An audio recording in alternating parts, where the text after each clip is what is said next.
All right, so this is our third lecture on Roman history, and this is actually our final lecture on the Mediterranean world. So we're going to take a brief look at the origins of Christianity within the Roman Empire, and obviously the effect of that religion on European history and our own history, and obviously this is a big turning point and a big change in world history. So remember your skills, right? Periodization, spice, compare and contrast, and like I just said, big changes here. Some things are continuities in Rome, like their language and their attitudes about warfare, but some are big changes, like the origin of Christianity, right? So hint, hint, here we go, right? So I want to take a step back here and look at the origins of Christianity, really looking at the Jewish roots of it, right? I mean, Christianity comes out of Judaism. Jesus was born a Jew. And so, really have to take a step back here, right? So I think the first important event to note is 143 BCE. And the Jews, under the leadership of a group called the Maccabees, regained control of Palestine from the Seleucids. Remember, the Seleucids were one of the post-Alexandrian dynasties, right? So we have a map here of Alexander's empire, right? Down here is Jerusalem, modern Israel's right here, right? The Maccabees get the homeland back. Remember, Palestine is Israel, okay?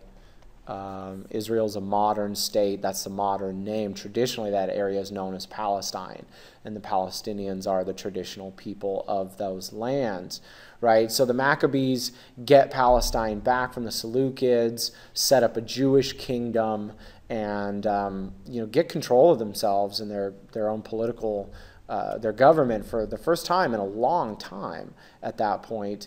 But in 63 BCE, Pompey took control of Palestine from the Jews. Now, this is the same Pompey who had a civil war with Caesar, right? Very famous and powerful Roman general. Rome's a little bit off screen here. Rome's over here, right? Greece, so they come in by land and by sea and retake Palestine. And this is just part of the expansion of Rome into the Eastern Mediterranean more generally. This is still during the period of the Roman Republic, though, right? So I want to keep that in mind.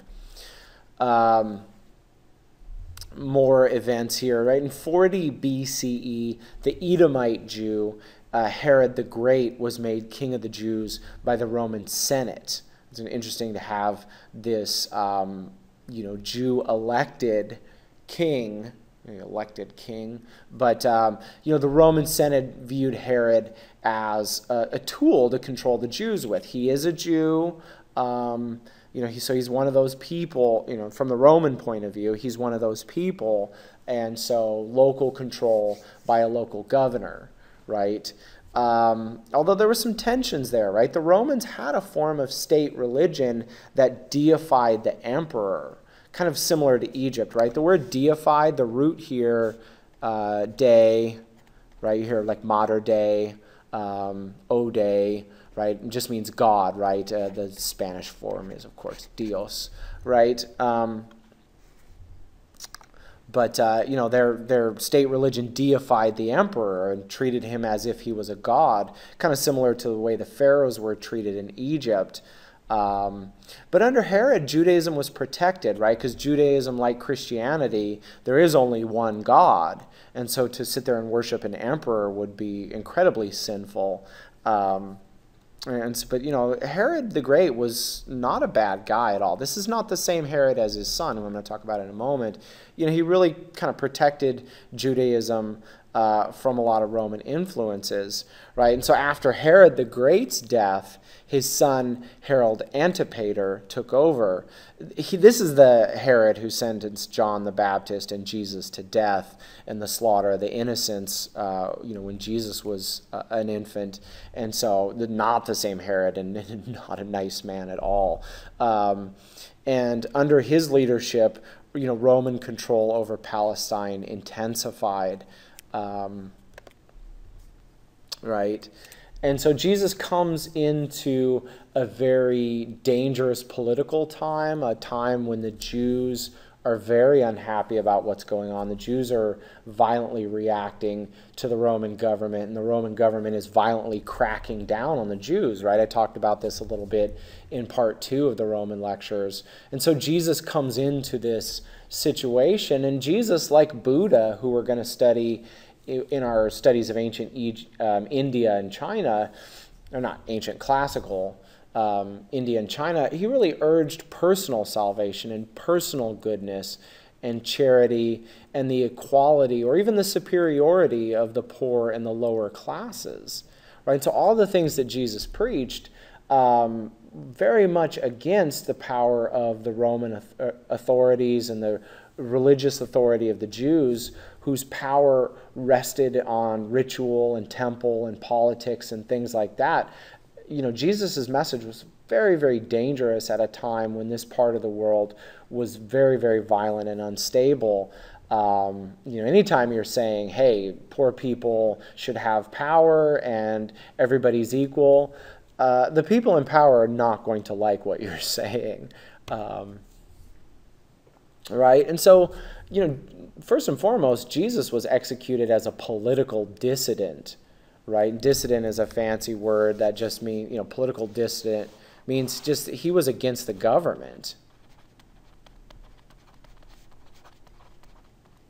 You know, I mean, he was a threat to the religious authorities, the religious authority of the Jews, but it's the Romans who crucify him, and it's under Roman control that this happens. And, you know, so he was just as hostile and dangerous. Well, he wasn't hostile, but he was just as much a threat to Roman power as he was to Jewish power, right? And so this explains how the early movement faced so much hostility from the Roman government, as well as the Jewish religious and political powers, you know, Herod and such.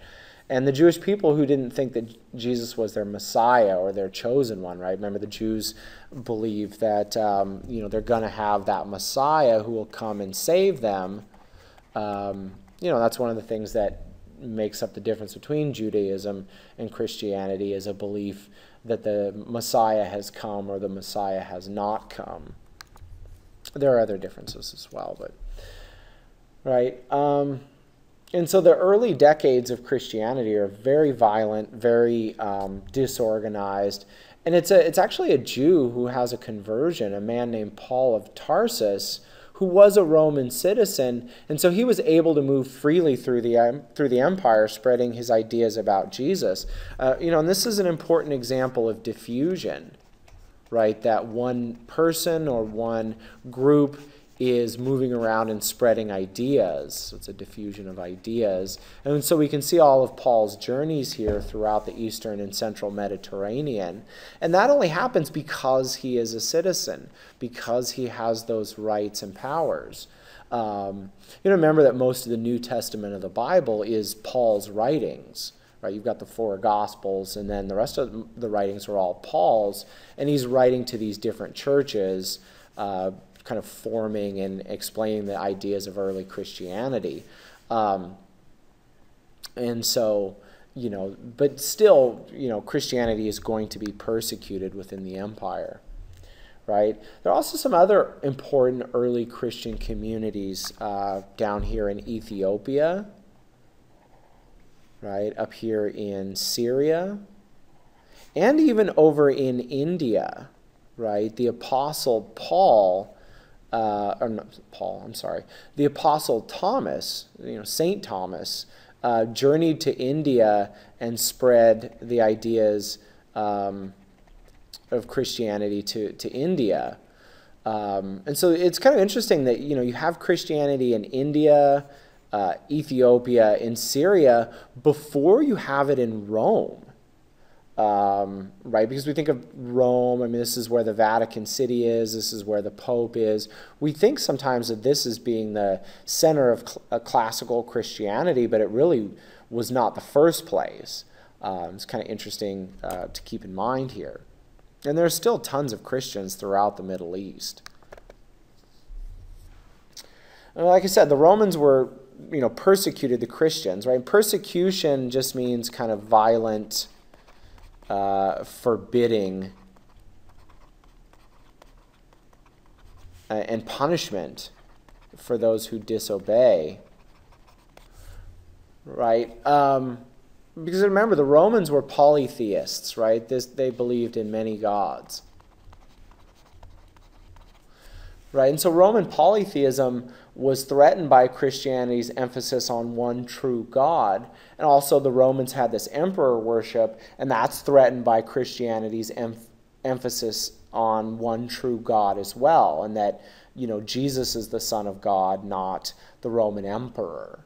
Right, and so you can see how Christianity was very, very threatening to the Roman political structure and the Roman social structure and even Roman culture itself. And this led to early persecution of the early church, right? This is a very famous painting. These are Christians, and that's a lion, right? And so, I mean, we have this figure of speech of, throw them to the lions, and that comes from the tradition of, rounding up Christians and feeding them to lions. It's also kind of hard to see here, but you have people crucified or getting burned at the stake as well.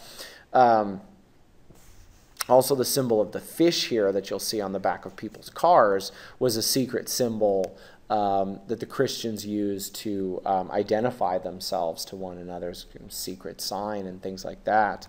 And that's what cultures do when they're persecuted. But eventually, Christianity becomes the state religion of Rome. And this is just a fascinating change, that this group of people could go from being fed to lions and hiding in underground caves and doing everything they can to stay alive and worship, to now they are the state religion, right? State religion means it's supported by the government. I'm abbreviating here, right?